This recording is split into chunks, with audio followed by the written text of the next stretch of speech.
Assalamualaikum warahmatullahi wabarakatuh. Bertemu kembali dengan saya di bagian akhir untuk pengenalan penggunaan EDUGI dalam penghitungan reliability analysis untuk OC menggunakan generalizability theory.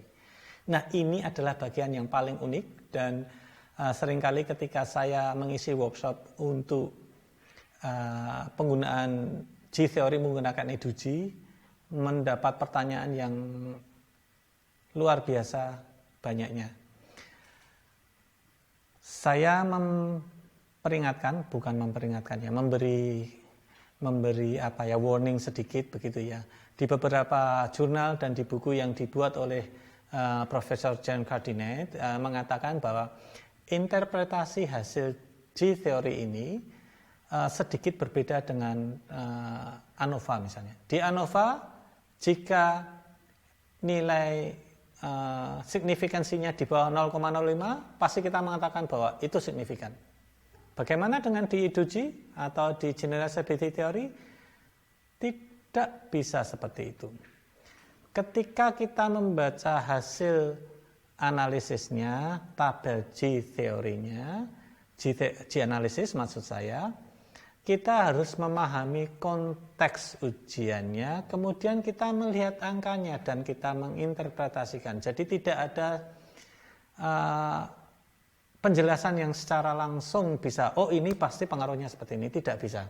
Sehingga nanti dari ujian ke ujian, dari data ke data, analisanya bisa berubah-ubah sesuai dengan kondisi ujian itu sendiri. Sehingga semakin banyak Anda menganalisa menggunakan EDUGI, semakin pula Anda akan terbiasa dan familiar dengan interpretasi data itu. Mari kita lihat hasil penghitungan sebelumnya yang ada di part running EDUGI. Mari kita langsung menuju G-study table dengan desain SLO. Oke.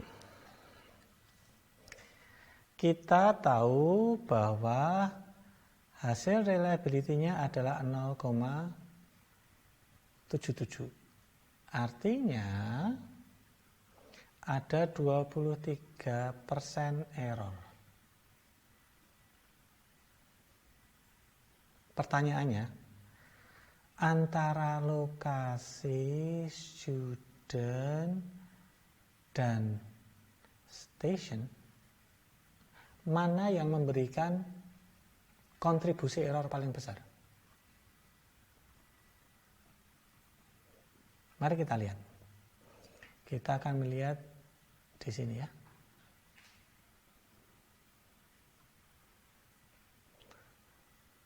Jangan perhatikan ini. Di sini yang dibaca langsung adalah ini. Kita melihat bahwa O adalah station. O ini station tidak memberikan kontribusi error. Kosong. Sehingga kita bisa tahu bahwa station di OC ini didesain dengan bagus. Soal didesain dengan bagus. Sirkuit satu dengan sirkuit lain stabil, desainnya sama persis, sehingga kita bisa mengatakan bahwa stationnya tidak ada masalah. Maka kita lihat bagaimanakah dengan station di lokasi. Ingat tadi bahwa di sirkuit C itu ternyata ada nilai yang sedikit lebih tinggi dibandingkan sirkuit A dan B. Anda perlu curiga dong, kenapa nilai di sirkuit C sedikit lebih murah dalam tanda petik dibandingkan sirkuit A dan B. Jika asumsinya mahasiswa yang masuk sirkuit A, B, dan C itu secara random, maka Anda harus paham bahwa kira-kira nilainya juga tidak akan berbeda jauh dong. Tapi ternyata terlihat tinggi di sirkuit B. Sirkuit C. Di sini terlihat bahwa station di lokasi itu kontribusinya 18%. Saya bisa mengatakan bahwa seperti yang terlihat di sini, station desainnya tidak memberikan error. Sehingga sebetulnya desain dan setting station di setiap sirkuit itu sudah bagus. Tapi ternyata yang bermasalah adalah di sini. Lihat. Ada 81% atau gampangnya 82% kontribusi error pada student ketika student itu masuk di station di lokasi tertentu. Oke. Ada interaksi antara student ketika masuk station di lokasi tertentu atau di sirkuit tertentu. Maka balik lagi. Jika kita melihat tadi contohnya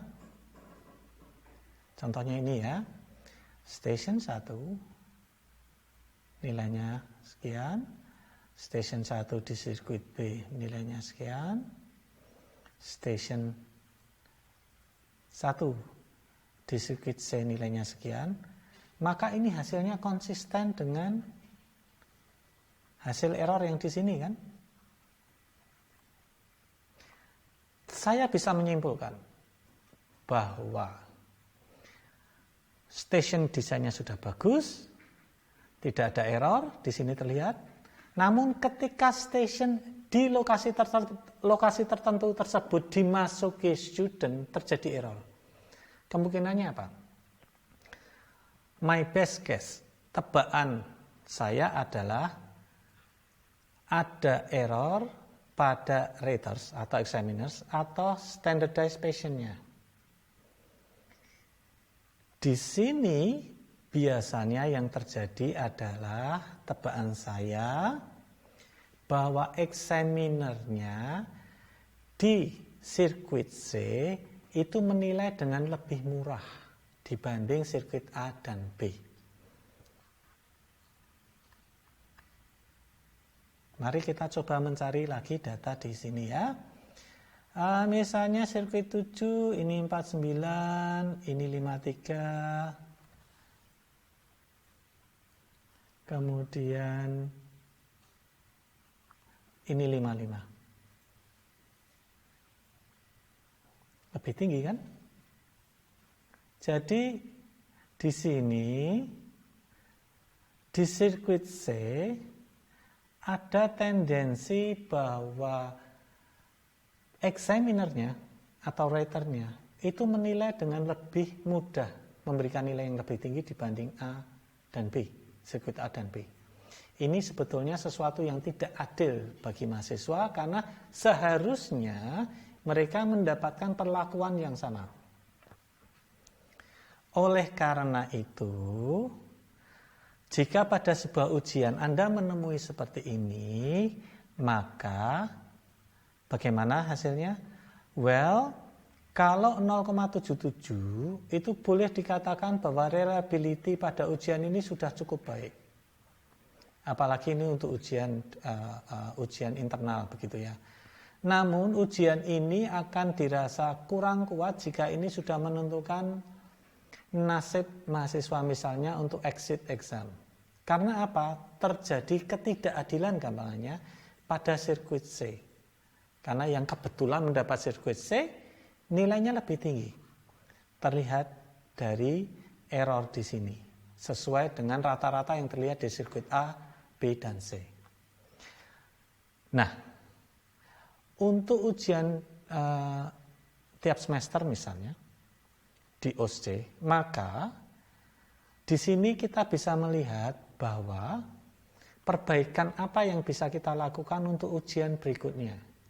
Kita perlu membuat standarisasi dari penilai atau rater agar mereka punya persepsi yang sama ketika menilai mahasiswa.